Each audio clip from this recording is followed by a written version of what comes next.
Welcome back to the channel. Please can you subscribe, like and comment on the videos as you watch them. It will really help the channel grow and it means I can churn out more content as a result. So last year I ended up buying the MacBook Air 2020 i3 version in August, and around this time there ended up being rumours about the M1 processor. And considering that could have possibly come out a few months later at the same price, naturally I ended up returning the version that I had and decided to wait. I then bought myself the M1 MacBook Air for the same price, and I'm loving it, only now to hear about a revised MacBook Air with a new variant of the M1 processor. Question is, do I really need the new variant if I have an M1 processor already? Firstly, any sort of issues with the M1 MacBook Air and the MacBook Pro as well appeared to be software related, which is really good news because it means a simple update can solve it straight away. The M1X variant is obviously going to be faster. Improved batteries will be on the cards from an already staggering 15 hours. I mean, even with the apps I've used, bit of games and streaming, I've still managed to get just over 10 hours, which is just brilliant.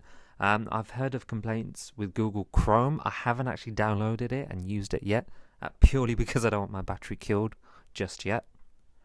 Honestly, with the new M1X MacBook Air, what would appeal to me is a possible redesign. Now, there are two things I would improve with the design. The MacBook Airs have more or less looked similar for the last few years, and I would make those bezels smaller, particularly the bottom bit, and add another USB port as well. Speaking of USB ports, they apparently may be planning to ditch the USB-C charging in favour of the old MagSafe charging, which, if you remember, was quite a neat feature. If you were prone to tripping over your laptop, it would simply just pull the wire out and your laptop would not fall off the table. If you're somebody who can afford to replace your MacBook every year, then by all means go and buy one. If not, and you already have the M1 MacBook Air, then you might want to wait.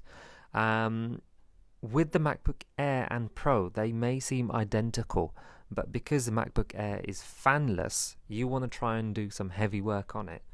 It will most likely throttle, whereas the Pro, it will carry on with the same processing speed and the fan will kick in.